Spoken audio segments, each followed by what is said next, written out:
welcome back to another episode of our Kings related podcast, wherever you may be. And this post game recap of the Sacramento Kings blowout loss on this Monday evening at home against the New York Knicks. Zero excuses. After losing that overtime at the buzzer last night down in Inglewood against the Clippers, the Kings, they were a step slow from the opening tip, and they got absolutely ran off their home court tonight against the New York Knicks. 133 to 104. You had a New York Knicks team without Jalen Brunson, who they'll be without for, I believe it's, 2 weeks with that ankle injury. Without Jalen Brunson, put up 133 against you on your home court. Just really disappointing performance by the Sacramento Kings tonight. It was way too easy for the Knicks all game long. The Knicks, from a Kings perspective, you didn't let the New York Knicks feel you at any point in this game. They shot nearly 60% from the field all game long. They were on fire from three, nearly 60% from beyond the arc, 22 of 40 from three. Fast break points. The New York Knicks had 26 fast break points in this game. The Kings only 8. And the real staggering point was Deuce McBride, who had 15 points in the first quarter. He finished with 21. He only had 1 point in that third quarter. And then you had Mikal Bridges, 15. You had Towns with 26. OG Anunoby, 24. Josh Hart, who's a Kings killer, 18 points in this game. But from a Kings perspective, you did get Malik Monk back after missing the last few games with that toe injury. 21 points. Not a great night for Monk. Zach LaVine, 17 points. JV, double-double, 13 rebounds, 10 points. Not a great night from DeRozan, who had, 11 points in this game. And also, you didn't have Jake LaRavia, who was out for this game. Not a great night from your bench, because I thought going into this game, I thought that's where the Kings, in my opinion, going into this game, would have the advantage. Was in the bench, because I believe New York is 30th in the league in bench points, and the Kings are 29th. So I thought the Kings would have the advantage in that aspect, but not tonight. There was a point where the Kings got it down as much as 10 in this game, but that's the closest the Kings would ever get to the New York Knicks. And then from that point on, the Knicks steamrolled the Sacramento Kings, put up 133 without Jalen Brunson. They put 37 points on the board in the first quarter. It was even at 29 in the second, 37 in the third, and then 30 points in the fourth quarter. The only quarter they did not score 30 points was in that second quarter. But when you allow a team to score 30 points in 3 of the 4 quarters, not great. And I thought in this game, I thought the Kings really let the poor shooting impact their defense. Again, the physicality was just not there tonight. Just really disappointing, because the Kings, they have been playing better defense here as of late, but tonight really showed where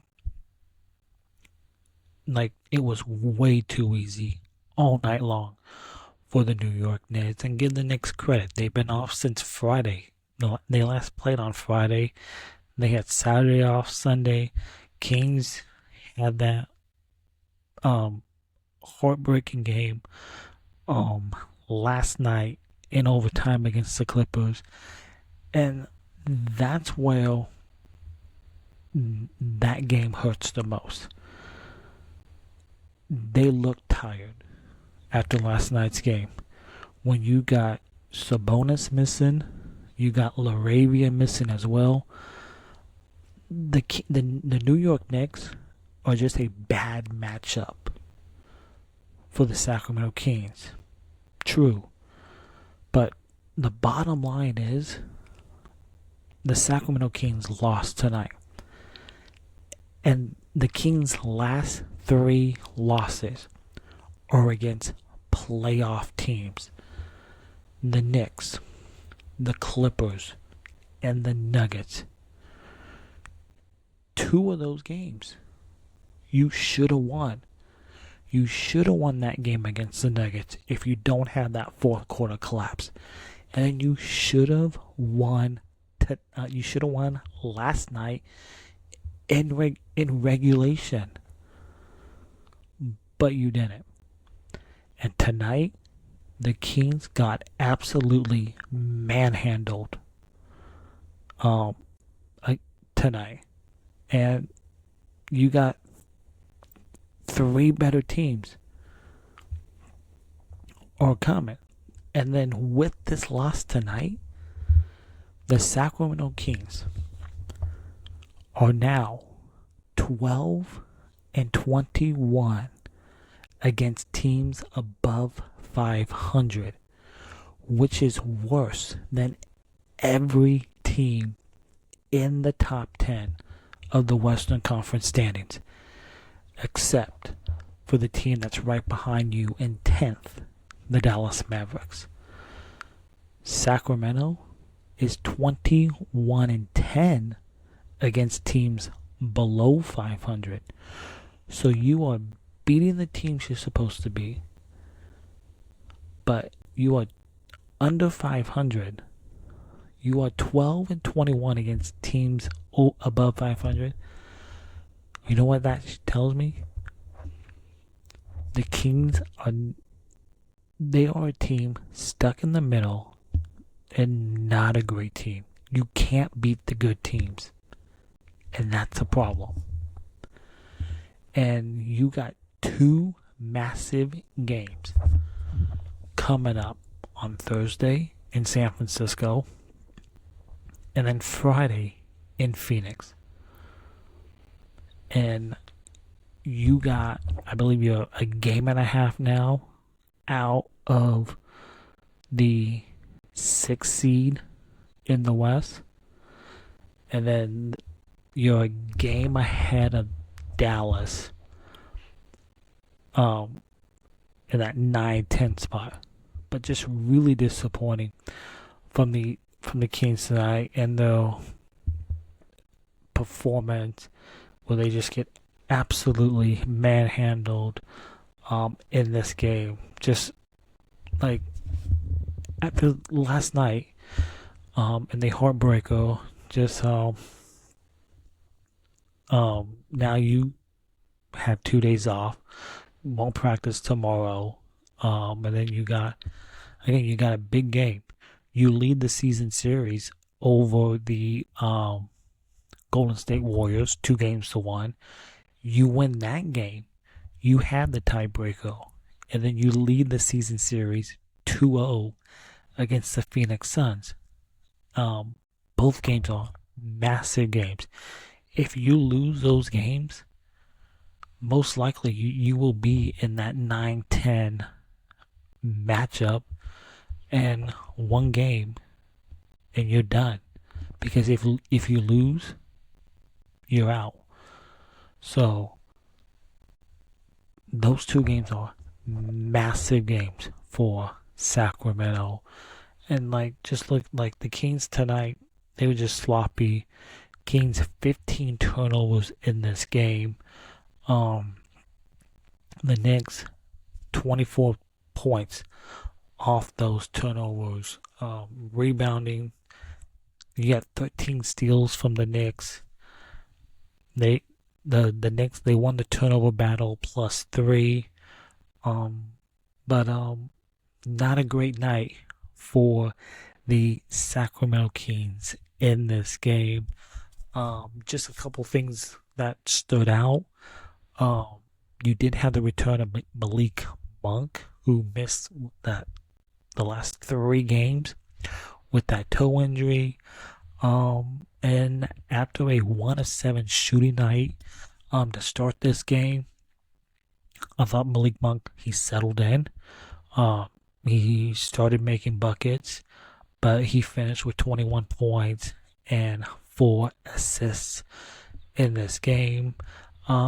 Zach LaVine, who's been on a kind of a heater over these last few games, he's averaged close to 28 points. 20, he's averaging close to 28 points a game over that stretch.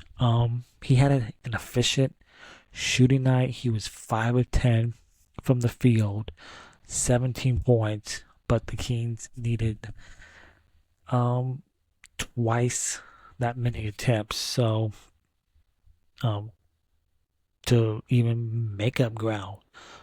So you had a double-double, as I mentioned, from your big man getting the start again. And the thing about Sabonis is he will be reevaluated tomorrow, but JV in Sabonis' absence for his fifth straight start tonight. Yeah, fifth straight.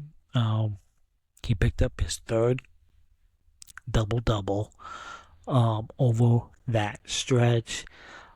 He struggled in space, I thought, in this game with some of the Knicks mobile players. I don't think it's a good matchup for JV.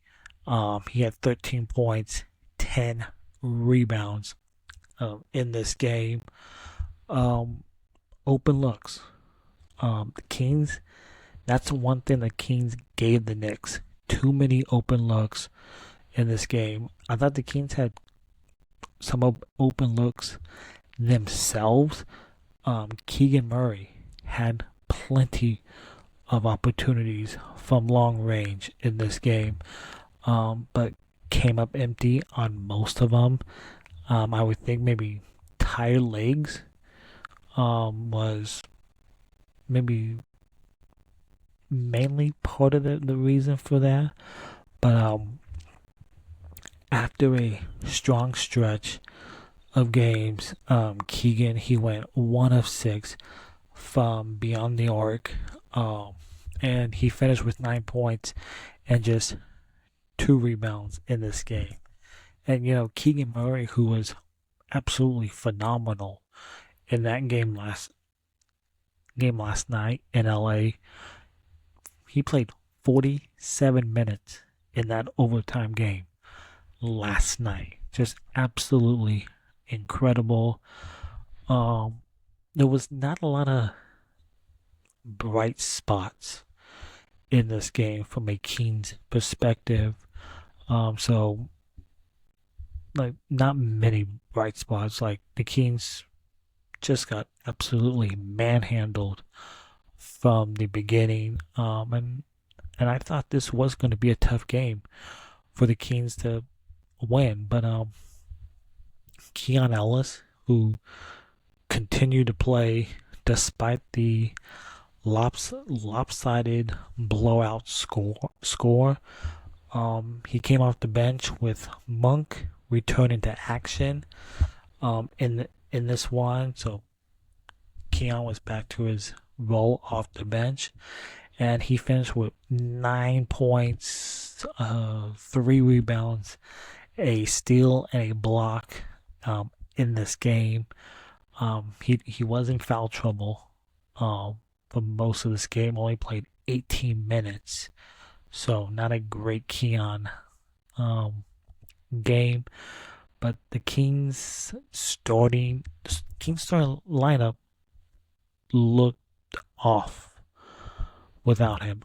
I would love to see Keon in that starting role.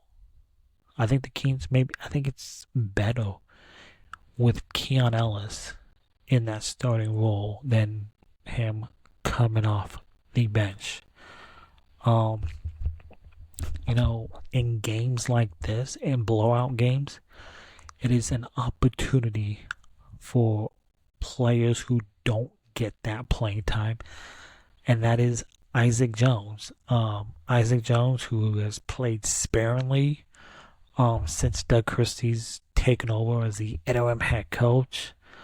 But with this game out of reach from the beginning, Isaac played 19 minutes in this game, 12 points, 5 rebounds, 2 assists, and he was very active when he was on the floor. And he even hit a corner 3 when this game was way out of reach. But altogether, Kings fall 133-104. That's the most disappointing thing, is that you let this Knicks team put 133 on the board without clearly their best offensive player in Jalen Brunson.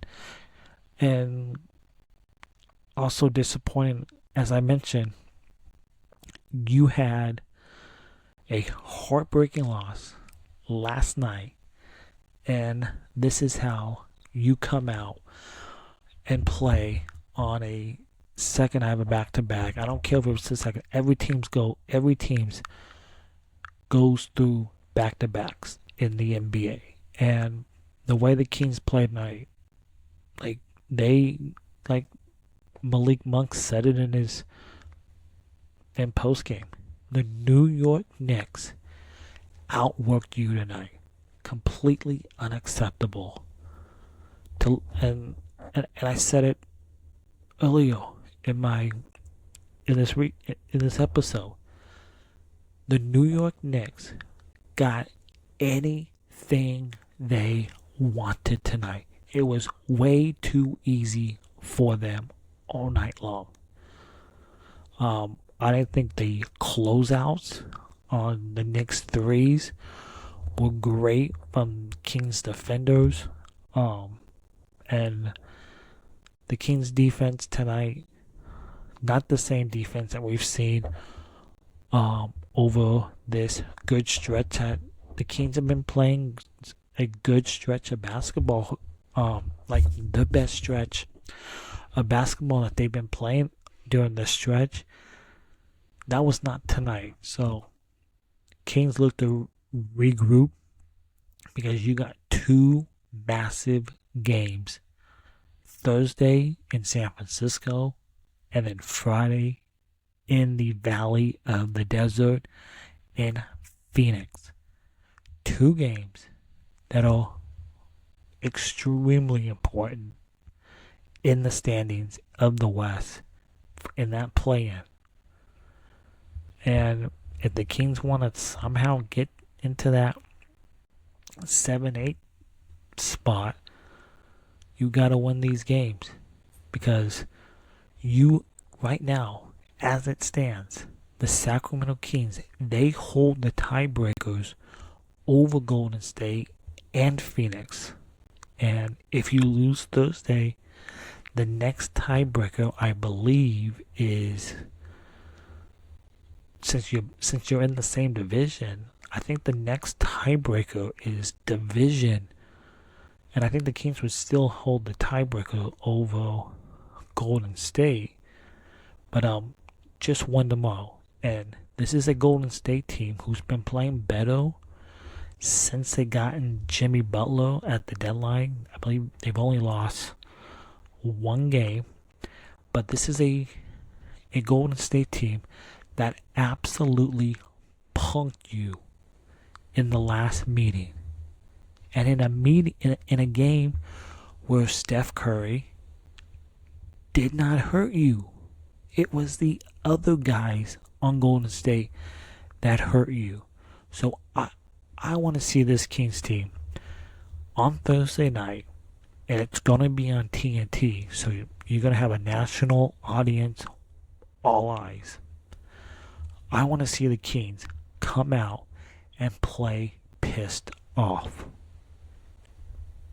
Just play pissed off. So, and then the next night on Friday, you got Phoenix, who's all out of sorts. And speaking of Phoenix, they lost tonight against the Memphis Grizzlies in Memphis.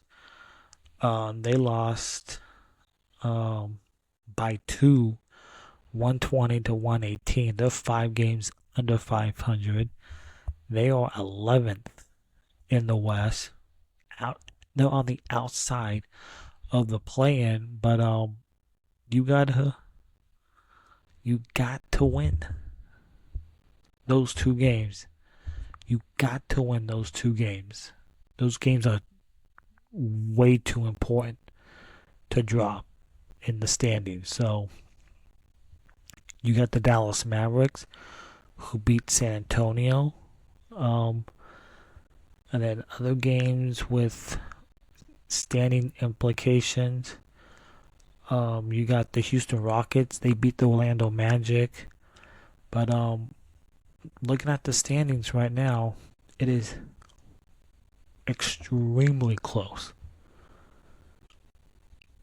The Sacramento Kings, they have a game. They're a game up on the Dallas Mavericks for that 9th spot. You got Phoenix, who's on the outside looking in.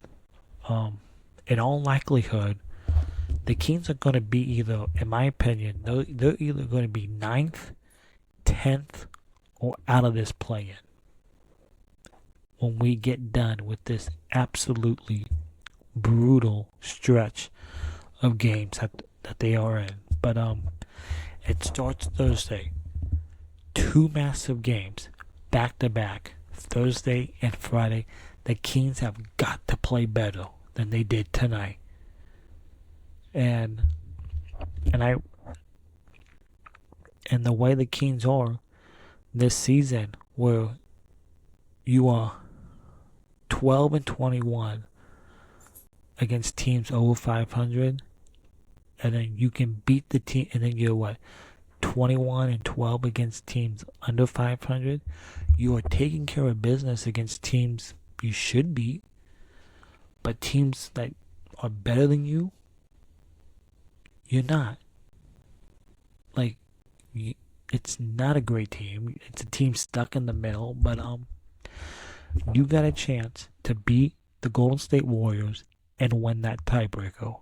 Massive games coming up on Thursday and Friday. So, Kings get steamrolled at home against the New York Knicks as they fall to 2 games over 500 at 33-31, and they lose 133 to 104.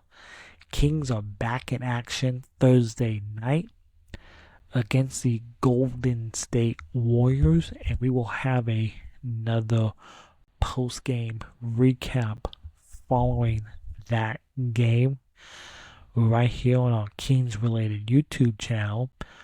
But thanks for tuning in, and if you're watching on YouTube, please hit that subscribe button, hit that thumbs up, leave a comment down below in the YouTube comments. If you're listening on your preferred audio platform, Apple, Spotify, please hit that follow button. Hit rate 5 stars, and also leave a nice little review. Be much appreciated. And we're also available wherever else you get your favorite podcasts. And Kings lose, they get blown out at home. Back in action Thursday night, and we'll see you Thursday night following Kings and Warriors. And as always, go Kings.